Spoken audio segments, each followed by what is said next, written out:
नमस्कार, TV 24 network देख रहे हैं आप और मैं हूं आपके साथ आकांक्षा सिंह। एसआईआर के मुद्दे को लेकर दिल्ली से लेकर पटना तक विरोध प्रदर्शन जारी है। विपक्ष लगातार हंगामा कर रहा है और इसका विरोध कर रहा है। इन्हीं मुद्दों पर बातचीत करने के लिए हमारे साथ मौजूद है हमारे पॉलिटिकल एडिटर अजय सिन्हा। इनसे हम जानने की कोशिश करेंगे कि आखिर एसआईआर है क्या और एसआईआर को लेकर इतना बवाल क्यों हो रहा है। अजय जी, आपसे जानना चाहेंगे कि एसआईआर है क्या और इसको लेकर जो इतना विरोध प्रदर्शन किया जा रहा है विपक्ष की तरफ से, तेजस्वी यादव का बयान आया, अखिलेश यादव, राहुल गांधी, तमाम क्या है एसआईआर और क्यों इसका विरोध हो रहा है? देखिए, बिहार में इस साल चुनाव होने उससे पहले चुनाव आयोग ने एक कार्यक्रम लॉन्च किया जिसके तहत ये पता करना है कि ऐसा तो नहीं कोई फर्जी मतदाता हो।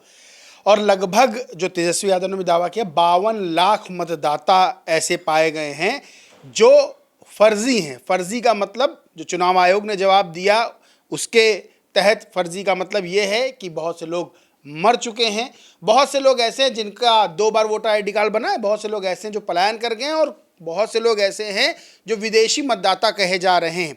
अब इस चीज़ को लेकर, इसकी टाइमिंग को लेकर सवाल खड़े हो रहे हैं। चूँकि बिहार विधानसभा में मानसून सत्र शुरू हो चुका है, देश की संसद में भी मानसून सत्र शुरू हो चुका है, तो दिल्ली में भी विरोध, संसद में भी विरोध हो रहा है। लोग काला कपड़ा पहनकर, पटका डालकर विरोध कर रहे हैं। सांसद जो हैं बिहार विधानसभा में भी काले कपड़े पहनकर इस चीज़ का विरोध हो रहा है। इसकी टाइमिंग पर सवाल खड़े हो रहे हैं। टाइमिंग पर विपक्ष ये सवाल खड़े कर रहा है कि चुनाव से ठीक पहले इतना बड़ा अभियान लॉन्च करना, यानी सीधे तौर पर वो वोटर्स जो विपक्ष को वोट करेंगे उनके नाम काटे जा रहे हैं, जिसमें दलित, शोषित, वंचित लोग शामिल हैं।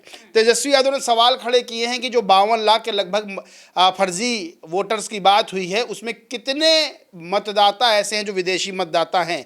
चुनाव आयोग ने भी इस पर जवाब दिया है, यानी कि जो एसआईआर है, स्पेशल इंटेंसिव रिवीजन इनका, यानी कि जो मतदाता पुनरीक्षण अभियान जो है इसको लेकर सवाल खड़े हो रहे हैं, इसकी टाइमिंग पर सवाल खड़े हो रहे हैं और दिल्ली से लेकर पटना तक इस चीज़ का विरोध हो रहा है। इसे वोट बंदी विपक्ष कह रहा है। जैसे नोटबंदी आपको याद होगा हुई थी तो विपक्ष ने मोदी सरकार को निशाने पर लिया था, इस बार इसको वोट बंदी कही जा रही। कहा जा रहा है कि बीजेपी चुनाव आयोग के साथ मिलकर बड़े स्तर पर उन वोटर्स को वोटर लिस्ट से बाहर कर रही है जो वोटर्स विपक्ष को वोट देना चाहते थे, यानी कि दलित, शोषित, वंचित। अब इसको लेकर राहुल गांधी ने भी ट्वीट किया और लिखा, हिंदुस्तान में इलेक्शन चोरी किए जा रहे हैं, सच्चाई है।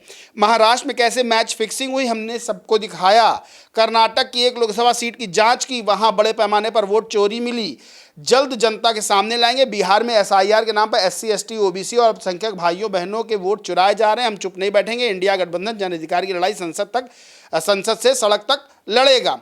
आपको याद होगा राहुल गांधी ने महाराष्ट्र इलेक्शन के बाद जब महायुति को एक बड़ी जीत मिली तब राहुल गांधी ने आरोप लगाए थे, चुनाव आयोग पर भी आरोप लगाए थे, बड़ी संख्या में मतदाताओं को जोड़ा गया है और इसको लेकर आंकड़े चुनाव आयोग से मांगे गए थे। बिहार में इसका उल्टा देखने को मिल रहा है। बिहार में आरोप लग रहा है बड़ी संख्या में मतदाताओं को काटा जा रहा है, यानी उनका नाम हटाया जा रहा है। अब चुनाव आयोग ने भी यहाँ इस विरोध को लेकर अपना जवाब जो दिया है, तो चुनाव आयोग ने कहा है भारत का संविधान भारतीय लोकतंत्र की जननी है, तो क्या इन बातों से डरकर निर्वाचन आयोग को कुछ लोगों के बहकावे में आकर संविधान खिलाफ जाकर पहले बिहार में फिर पूरे देश में मृतक मतदाताओं, स्थायी रूप से पलायन कर चुके मतदाताओं, 2 स्थानों पर वोट दर्ज करने वाले मतदाताओं, फर्जी मतदाताओं या विदेशी मतदाताओं के नाम पर फर्जी वोट डालने का रास्ता बनाना चाहिए। चुनाव आयोग ने सीधे तौर पर कहा है कि वो मतदाता जो मर चुके हैं, वो मतदाता जिनका 2 बार नाम है, वो मतदाता जो पलायन कर चुके हैं यानी कि उस जगह के नागरिक ही नहीं है, वो मतदाता जो विदेशी मतदाता, क्या इनको दबाव में आकर एलिजिबल बना दिया जाए वोट डालने के लिए? तो ये आरोप का जवाब चुनाव आयोग ने दिया है। लेकिन ये जो पूरा मामला है एसआईआर वाला, ये गर्माता जा रहा है और सबसे बड़ा मुद्दा बिहार में इस वक्त राजनीतिक रूप से सबसे बड़ा मुद्दा एसआईआर बना हुआ है। जैसे कि चुनाव आयोग की तरफ से ट्वीट किया गया, चुनाव आयोग ने क्या किया, विपक्ष लगातार इसका जो है विरोध कर रहा है, तो क्या विपक्ष के बयानों से, विपक्ष के सवाल खड़े करने से हमें डर जाना चाहिए? ऐसे में क्या लग रहा है आपको कि चुनाव नज़दीक है, 25 तारीख तक ये जो रिवीजन होना है, ये होना है, 1 अगस्त को इसका पूरा जो है वो डेटा दिया जाएगा। ऐसे में क्या लग रहा है आपको कि चुनाव को देखते हुए सुप्रीम कोर्ट तक विपक्ष गया है, क्या माहौल देखने को मिलेगा चुनाव में? देखिए, सबसे बड़ा मुद्दा ये है, अब इस मुद्दे को लेकर जहां बीजेपी और चुनाव आयोग एक तरफ नजर आ रहा है, वहीं विपक्ष लगातार आरोप लगा रहा है। अब इससे क्या दोनों ही तरफ से क्या संदेश दिया जा रहा है, यानी कि विपक्ष यह आरोप लगा रहा है कि चुनाव आयोग और बीजेपी मिलकर वोटर्स का नाम काट रहे हैं, वोटबंदी कर रहे हैं, लोकतंत्र के साथ खिलवाड़ कर रहे हैं। वहीं बीजेपी और चुनाव आयोग ये बात कह रहा है कि क्या दबाव में आकर पुनरीक्षण ना किया जाए, क्या विपक्ष चुनाव से डर रहा है, क्योंकि तेजस्वी यादव ने कहा है कि चुनाव का बायकॉट तक सोचा जा सकता है। यानी सोचिए ये मुद्दा कितना बड़ा है कि विपक्ष ये कह रहा है, तेजस्वी ये कह रहे हैं कि चुनाव के बायकॉट का भी सोच सकते हैं। अगर ऐसे हुआ तो बहुत बड़ी बात ये हो जाएगी।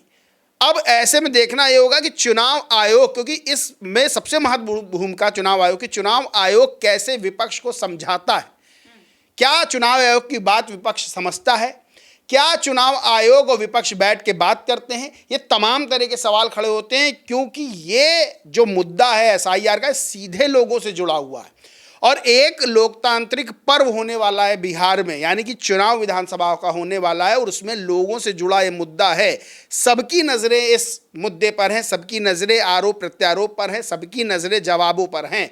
अब देखना ये होगा कि कैसे इस मामले बात बनती, क्योंकि चुनाव आयोग तो अपना अभियान चला ही रहा है, विपक्ष लगातार इस चीज़ का विरोध कर रहा है। तो देखना ये होगा कि बैकफुट पर कौन जाता है और देखना ये भी होगा कि क्या इस पूरे विरोध में कोई ऐसी बात निकलकर सामने आती है जिससे सहमति आपस में बन सके। तो देखिए, आपको बता दूं कि बिहार में आने वाले अक्टूबर नवंबर महीने में विधानसभा का चुनाव होना है और इस चुनाव से पहले इलेक्शन कमीशन यानी कि चुनाव आयोग की तरफ से वोटर लिस्ट का रिवीजन किया जा रहा है, जिसमें 52 लाख मतदाताओं को इस सूची से बाहर कर दिया गया है। चुनाव आयोग का ये कहना है कि ये जो मतदाताओं को बाहर किया गया है ये मृत, या तो इनकी मौत हो गई है या तो ये कहीं ना कहीं बिहार छोड़कर दूसरे जगहों पर पलायन कर चुके हैं। ऐसे में विपक्ष लगातार इस मुद्दे को लेकर हमलावर है। विपक्ष का कहना है कि जिस तरीके से चुनाव आयोग इस समय चुनाव के ठीक पहले रिवीजन कर रहा है वोटर लिस्ट का, ये कहीं ना कहीं गलत है और इससे तेजस्वी यादव ने लेकर लगातार इस पर बयानबाजी की है। और तेजस्वी यादव का ये कहना है और राहुल गांधी का भी साथ ही साथ ये कहना है कि जो पिछड़े दलित अल्पसंख्यक लोग हैं, जो अनुसूचित जाति के लोग आते हैं, जो विपक्षी दल यानी कि जो इंडिया गठबंधन या महागठबंधन के जो वोटर हैं, उन वोटरों को काटने की बात की जा रही है। बीजेपी की तरफ से षड्यंत्र किया जा रहा है और इसमें चुनाव आयोग इनका साथ दे रहा है। अब देखने वाली बात ये हुई क्योंकि तेजस्वी यादव भी कहते दिखाई पड़ रहे हैं कि हम चुनाव का बायकॉट करेंगे।